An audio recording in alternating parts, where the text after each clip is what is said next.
Closer look.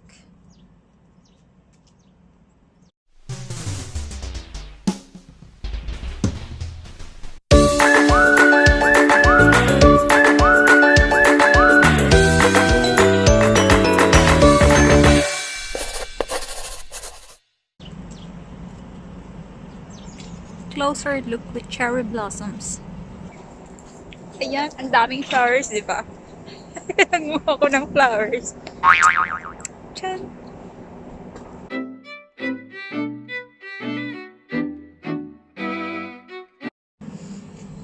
Hello friends! For today, ang vlog ko ay in Tagalog. Kasi ang dami kong friends na hindi maintindihan kung ano yung sinasabi ko. Kasi nga in Bisaya yung vlog ko, diba? Kaya special yung today kasi Tagalog yung gagamitin kong salita.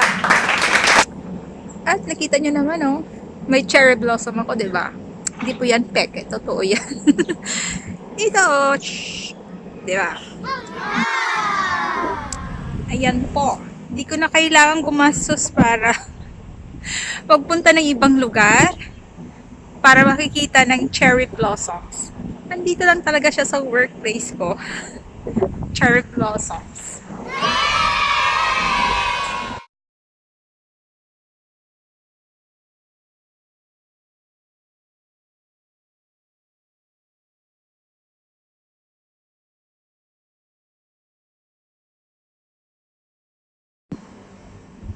Ayan friends. Iilan lamang tong mga cherry blossoms na makikita mo dito sa compound, sa hospital compound kung saan ako nag-work. Iilan lamang sila.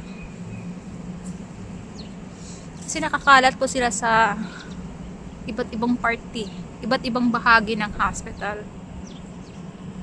Doon sa kabilang banda may makikita kang white. Makikita mo doon. Tapos, dito naman, sa bandang to, pink.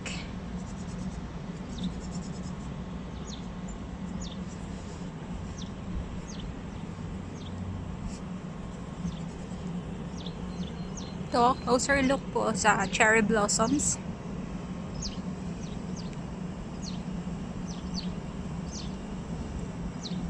Di ba ang cute? Ayan friends. Closer look with cherry blossoms. Di ba ang ganda? Ayan.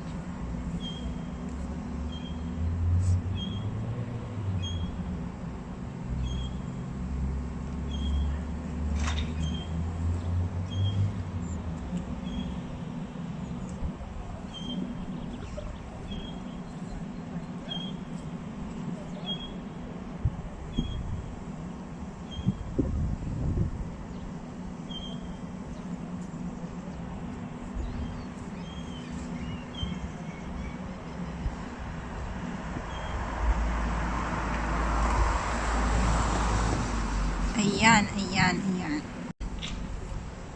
Fashionistang statwa. Nasa gitna siya ng park. Actually, madaming park dito sa hospital. Isa to sa mga park na parang pasyalan. Hindi lang po cherry blossoms ang madami dito sa hospital compound. Pati din po tulips at iba pa. Sobrang dami ng flowers, eh po ba? Tingnan nyo. Yan. Kaya, after work, kahit dito lang sa loob ng hospital compound, relax ka talaga.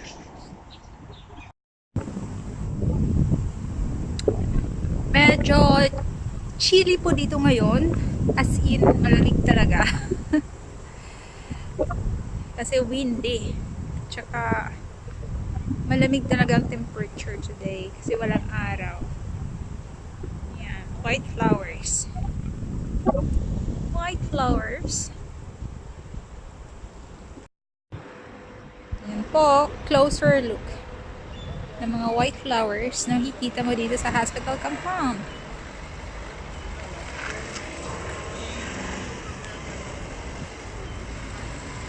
Yan, makikita nyo po na iba yung daanan ng mga tao, tapos iba yung daanan ng sasakyan.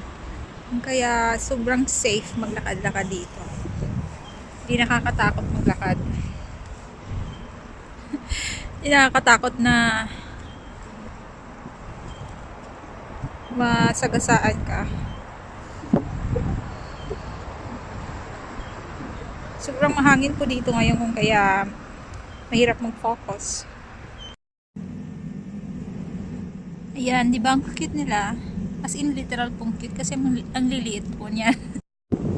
Itong punong to yung nagsisilbing Christmas tree namin dito. Pasko.